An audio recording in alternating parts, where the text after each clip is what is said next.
నిర్గమకాండము 13వ అధ్యాయము 21వ వచనం. నిర్గమకాండం 13వ అధ్యాయము 21వ వచనం.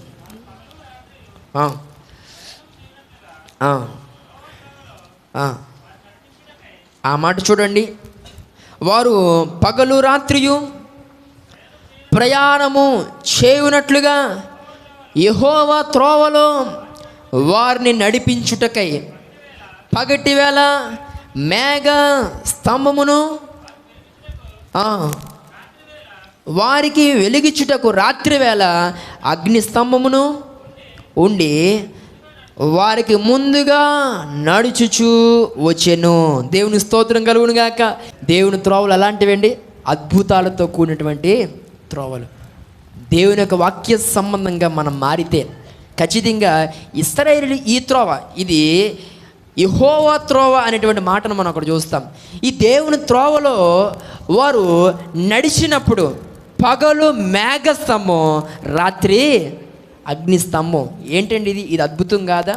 అంటే దేవుని త్రోవలో మనం నడవాలనుకున్నప్పుడు, దేవుని త్రోవలో మనము నడవాలని మనం ఇష్టపడి మనం ముందుకు వచ్చి ఆ త్రోవలో మనం నడిస్తే గనక ఖచ్చితంగా దేవుడు మన త్రోవలలో మనం అద్భుతములు చూసినట్లుగా దేవుడు మనల్ని దీవిస్తాడు. దేవుని స్తోత్రం కలుగును గాక. మనం ఆశీర్వాదాలు చూడాలి అని అంటే, మన అద్భుతాలు చూడాలి అని అంటే, అసాధారణమైన కార్యాలు, ఊహించినటువంటి కార్యాలు, గొప్ప గొప్ప కార్యాలు మన జీవితాల్లో మనము చూడాలి అంటే ఖచ్చితంగా మనము దేవుని త్రోవలోనికి మనము రావాలి. ఈ త్రోవలోనికి వస్తే అద్భుతాలు, ఎన్నో ఆశ్చర్య కార్యాలు వారి పరిస్థితి మనం ఆలోచన చేస్తే, పగలు మేఘస్తంభం, ఏ యొక్క ఎండ దెబ్బ వారికి తగిలేది కాదండి. ఒక రకంగా ఎంత ప్రశాంతమైన వాతావరణంలో వారు నడిచి వెళ్ళిపోయేవారు. వారి వేసుకున్న బట్టలు మాసిపోలేదట, వారి చెప్పులు కూడా ఏమవ్వలేదట, ఏమండి అరిగిపోలేదట. బట్టలు మాసిపోలేదు, చెప్పులు అరిగిపోలేదు. ఏమంటే ఒకటే జాతిక. దేవుని స్తోత్రం కలుగును గాక. అది ఆ పాదం ఎదుగుతున్నప్పుడు ఆ చెప్పు ఎలా సరిపోయిందో కూడా తెలదనమాట. అయ్యే బట్టలు మనం ఈ 2 రోజులు అయితే 3వ రోజు వాటిని కనీసం వాటిని ముక్కు కాడు కూడా పెట్టుకోలేము మన బట్టలు.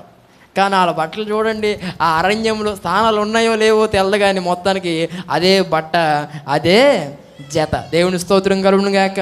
చెప్పు ఆటోమేటిక్గా ఎదుగుతూ వచ్చేస్తూ ఉండేది. ఏమండి ఆ బట్టలు ఎంత కాలమైనా మాసిపోకుండా అలా సరిపోతూ ఉండేవి. వాళ్ళకి కొత్త బట్టలు అక్కడ కుట్టేవాళ్ళు ఎవరు? ఏమండి అవే కానీ వారికి ఏనాడు వారికి ఇబ్బంది అనేది వారికి ఎదురవ్వలే. ఏమండి అంతమంది, అన్ని లక్షల మంది, ఏమండి ఒక్కసారిగా దాహం అనేవారట. ఏమండి ఆ టైంలో వారికి ఆ బండ నుండి నీళ్లు ఇవ్వడం అనేది అదొక అద్భుతం. ఇలా మనం చూసుకుంటూ పోతే ఆ యెహోవా త్రోవలో వారు ఎన్ని అద్భుతాలు చూడగలిగారో. దేవుని స్తోత్రం కలుగును గాక.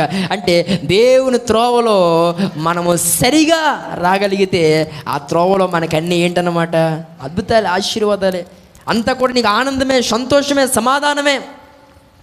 ఇవేమి నీ జీవితంలో ఇంకా సరిగా కనిపించడం లేదనంటే కనుక నువ్వు బహుశా దేవుని మార్గాలకి నువ్వు కొంచెం దూరంగా ఉన్నావేమో, యెహోవా త్రోవను బహుశా విడిచి ఉన్నావేమో, బహుశా నీ యొక్క త్రోవలు వంకరగా ఉన్నాయేమో, బహుశా నీ యొక్క త్రోవలో చీకటి ఉందేమో. ఇప్పుడు దాకా జ్ఞాపకం చేసుకున్న వచనాలన్నీ కూడా ఆలోచన చేసుకుంటే ఏదో ఒక లోపం నీలో కనబడితే తప్ప ఆశీర్వాదం నీ దాకా రాకుండా ఉండదు. దేవుని స్తోత్రం కలుగును గాక. ఏదో ఒక లోపం అనేది నీలో ఉన్నది కనుక నీకు వెలుపల ఆశీర్వాదం, అద్భుతం అనేది ఆగిపోయింది. ఈనాటి దినాన దేవుడు నీతో స్పష్టంగా మాట్లాడుతున్నాడు. యెహోవా త్రోవలోనికి రా, వచ్చేసే.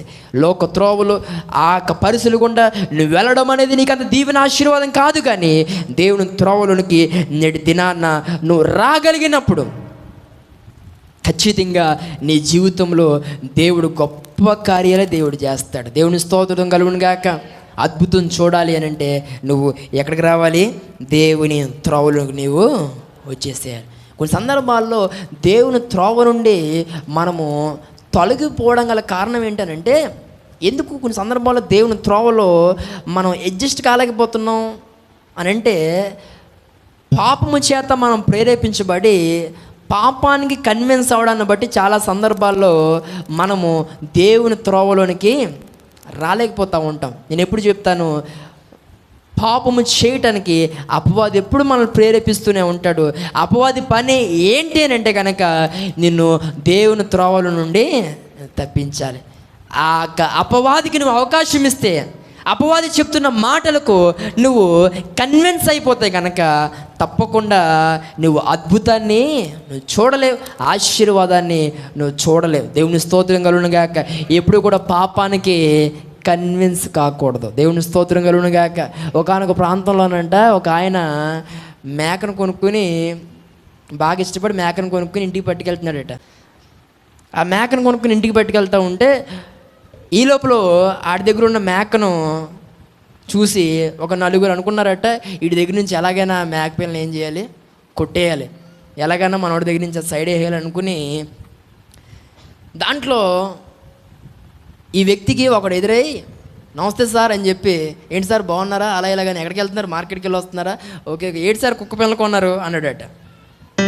వెంటనే ఆడన్నాడట, రండి కళ్ళు పోనీయటరా, ఇది కుక్క పిల్ల, ఇది మేక పిల్ల, బుర్రపాడైపోయి పెడుతున్నావేమో నువ్వు అని చెప్పేసి ఆడిని మొత్తానికి అలా ఇలా తిట్టేసాడట. తిట్టేస్తే ఆడనుకున్నాడట, సరే సరే సరే పోలేడు సార్, అది నేను కుక్క అంటున్నాను, మీరేమో మేక అంటున్నారు, సర్లే వదిలేద్దామని వెళ్ళిపోయాడట. ఇంకెంతమంది ఉన్నారు కొట్టేయాలనుకున్న వాళ్ళు? ఇంకా 3 ఉన్నారు. దాంట్లో మళ్ళీ ఇంకొకటి ఎదురయ్యాడట. ఇంకొకటి ఎదురయ్యి ఆడొచ్చి, సార్ నమస్తే సార్ అని చెప్పి ఆడేమన్నాడంటే, ఏంటి సార్ కుక్క పిల్లలు కొంటున్నారు, ఇష్టమా మీకు అన్నాడట. ఈడు అనుకుంటున్నాడు, ఏంటి ఇందాకటోడు దీన్ని కుక్క అన్నాడు, ఈడు కూడా ఏమంటున్నాడు, ఈడు కూడా కుక్క అంటున్నాడు. ఖచ్చితంగా ఇది కుక్క అంటావా అనుకుని చూసుకుంటే అది మేకే, మూత అలాగ ఉంది, అన్నీ అలాగ ఉన్నాయి. మేక వాళ్ళకమే ఉంది, కానీ ఇద్దరేమన్నారు, కుక్క అన్నారు. ఇది కుక్క కాదు, చూసేగా తెచ్చుకున్నాను అని అనుకుని ఆడుతానాడట. నీకే కళ్ళుపోయి ఉంటారా పా అని చెప్పేసి పో పక్క పోయి ఆడుకో అని చెప్పేసి అని పంపిస్తాడు. మళ్ళీ కొంచెం ఎదరికొస్తే మొత్తం 4 కదా, ఇంకొకటి కూడా ఎదురాడట. ఎదురయ్యి ఆడంటాడట, ఏంటి సార్ కుక్క పిల్లలు కొనుక్కున్నారు, మీ పిల్లలకా అన్నాడట. కోపం వచ్చేసినాడు. కోపం వచ్చేసి ఓ పక్క కోపం, మరొక పక్క ఆలోచించడం ప్రారంభించాడు. ఆలోచిస్తున్నాడట, ఏంటి బాగానే చూశాను కదా, మొదటోడు అన్నాడంటే ఏదో తెలియక అన్నాడు అని అనుకుందాం, రెండోవాడు కూడా ఏమన్నాడు, కుక్కే అన్నాడు. చూసుకుంటే ఇదేమో కుక్క కాదు, పోనీ ఈడికి కళ్ళు కనబడవా అని ఈయన చూస్తే ఈడు కూడా ఏమన్నాడు, కుక్కే అంటున్నాడు. ఖచ్చితంగా ఇది కుక్కే అంటావా అని అనుకుని అలా చూసుకుంటే మళ్ళీ తన వాడకం చూస్తే కుక్కలాగేమి లేదట, అది మేకే. సర్లే అని అనుకుని అన్ని కూడా ఆడికి ఏదో చెప్పేసి పక్క పంపించేసి ఈడు మళ్ళీ కొంచెం ఎదరికొస్తే మళ్ళీ ఇంకొకటి ఎదురే అన్నాడట, ఏడు సార్ కుక్కను కొన్నారు అన్నాడట. వెంటనే ఈ కుక్కో మేకో ఇక ఆడి చేతిలో పెట్టి, పట్టుకోండి మీరే, మేక అనుకుని తెచ్చుకున్నాను, ఇది నేను కుక్కని అసలు అనుకోలేదన్నాడట. దేవుని స్తోత్రం కలుగును గాక.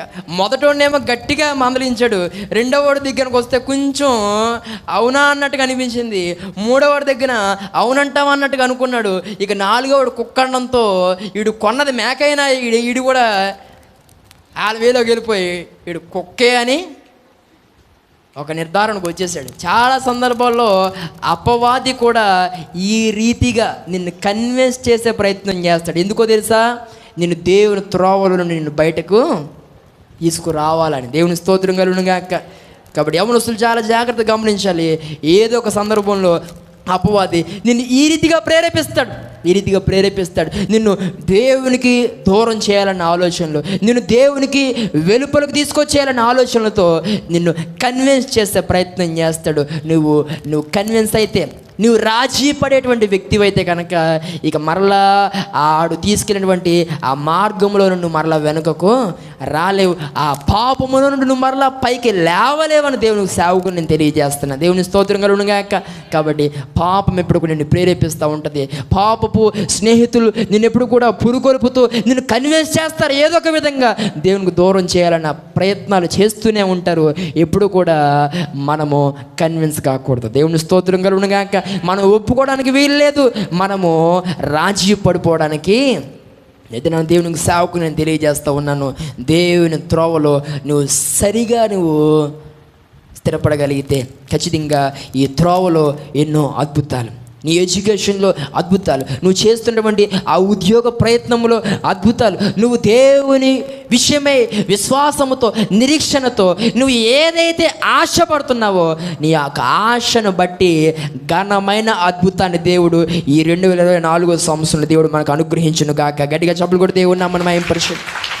ఈ మార్గములో ఈ త్రోవలో అద్భుతములు మనం చూడాలి అంటే కనుక వాక్య విధానములో మనం నడుచుకుందాం, వాక్య ప్రకారంగా మనం జీవించే ప్రయత్నం చేద్దాం. కాబట్టి మనం అలా చేయగలిగినప్పుడు ఖచ్చితంగా దేవుడు మనకి అద్భుతాలని ఆశీర్వాదాలను అనుగ్రహిస్తారు. దేవుని స్తోత్రం కలుగును గాక. ద్వితీయోపదేశకాండం 1వ అధ్యాయము 33వ వచనం చదువుదాం. ఇక్కడ అద్భుతములు చూడాలి అని అంటే మనలో ఏముండాలి అనేటువంటి మాట ఇక్కడ మనం గ్రహించగలుగుతాం. ద్వితీయోపదేశకాండము 1వ అధ్యాయము 33వ వచనం. అమ్మా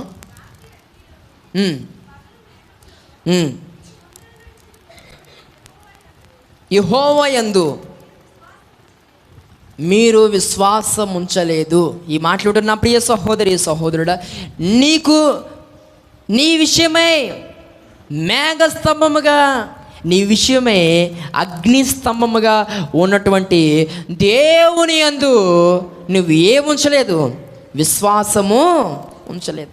అందుకే నీ జీవితంలో అద్భుతములు జరగట్లేదు. కాబట్టి విశ్వాసమునకు తగిన అద్భుతములు మన జీవితాల్లో జరుగుతాయి. ఆ విశ్వాస పరిమాణం అనేది ఏ లెవెల్లో ఉంటే ఆ లెవెల్లో మనం కార్యాలు చూడగలుగుతాం. కాబట్టి నీ ముందర నడిచినటువంటి ఆ దేవుని యందు నీ విషయమై గొప్ప అద్భుతాలు చేయగలిగినటువంటి ఆ దేవుని యందు నీ విశ్వాసం ఉంచలేదు గనుక నువ్వు అద్భుతాలు చూడలేకపోతా ఉన్నావు. ఈ దేవుని త్రోవలో ఉన్నావు కానీ ఏది మరి విశ్వాసం? దేవుని త్రోవలో ఉన్నావు కానీ ఏది నమ్మకం? దేవుని త్రోవలో ఉన్నావు, ఏది నిరీక్షణ? కానీ ఇవేమీ కనబడవు దేవునికి. ఎందుకనంటే ఇవి మన ఆత్మీయ జీవితాల్లో లేవు గనక. కాబట్టి వీటిని కలిగి ఉండడానికి ప్రయత్నం చేద్దాం. విశ్వాస పరిమాణాన్ని మనం పెంచుకునే ప్రయత్నం మనం చేయగలిగితే తప్పకుండా అద్భుతములు మనం చూడగలుగుతాం. దేవుని స్తోత్రం కలుగును గాక. 78వ కీర్తన 14వ వచనాన్ని మనం చూస్తే ఇక్కడ మరొక వాక్యాన్ని మనం చూడగలుగుతాం. 78వ కీర్తన 14వ వచనం.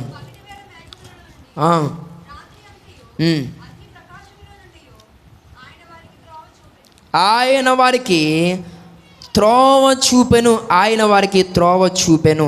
ఈ మాటను మనం ఆలోచన చేస్తే కొన్ని సందర్భాల్లో దేవుడు మనకి పరిష్కారాన్ని కూడా, అంటే ప్రాబ్లమ్స్కి సొల్యూషన్ కూడా దేవుడు ఏం చేస్తాడు, చూపగలడు.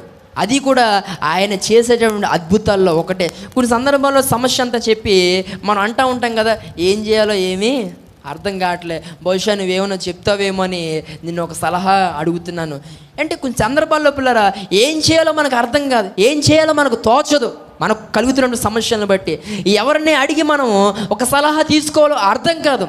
మనుషుల్ని ఎవరిని పిల్లరా మనం ఏదో మనం అడగాల్సిన అవసరం లేదు, మనుషుల్ని మనం ఏది ఆశించాల్సిన అవసరం లేదు. కానీ దేవుడే మనకు పరిష్కారాన్ని చూపగలిగిన దేవుడుగా ఆయన మనకు ఉన్నాడు. దేవుని స్తోత్రం కలుగును గాక. ఏ సమస్యకైనా సమాధానము ఆయన దగ్గర ఉంది. నువ్వు ఏది దేవుని అడుగుతావు అడుగు, ప్రతి దానికి ఆయన పరిష్కారాన్ని చూపగలడు, ఆయన సొల్యూషన్ చూపగలడు. ఈనాటి దినాన ఏ సమస్యతో దేవుని యొక్క సన్నిధికి వచ్చావో నాకు తెలియదు, ఏ యొక్క క్వశ్చన్తో నువ్వు దేవుని సన్నిధిలోకి నువ్వు అడుగు పెట్టావో నాకు తెలియదు. కానీ నువ్వు వెళుతూ దేవుని సన్నిధిలో చివరి ప్రార్థనలో నువ్వు ప్రార్థించి వెళ్ళు.